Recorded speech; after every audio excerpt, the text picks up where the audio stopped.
अस्सलामुअलैकुम, मैं हूं सबा भट्टी और आप देख रहे हैं MAT20 न्यूज HD। आइए नजर डालते हैं आज की अहम खबर पर। खबर शामिल करते हैं हाफिजाबाद से हमारे नुमाइंदे मोहम्मद यासीन की report. Hafizabad municipal family park जहां 2 रोज़ कबल होने वाली बारिश का पानी ताहाल जमा है। नाकस नकासी के बायस पार्क में 1 से 2 फीट पानी खड़ा है। झूले और ग्रीन बेल्ट दबा हो चुके हैं, जबकि बदबू मच्छरों की भरमार ने अहले इलाका की शदीद मुश्किलात में डाल दिया है।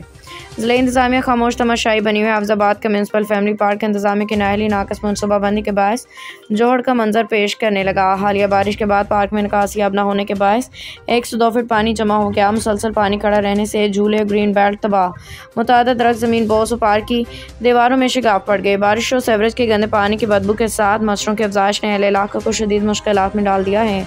शहरियों का कहना है कि ज़िला इंतज़ामिया की मुजरिमाना खामोशी ने इस तफरीही मुकाम को वबाई मरकज़ बना दिया।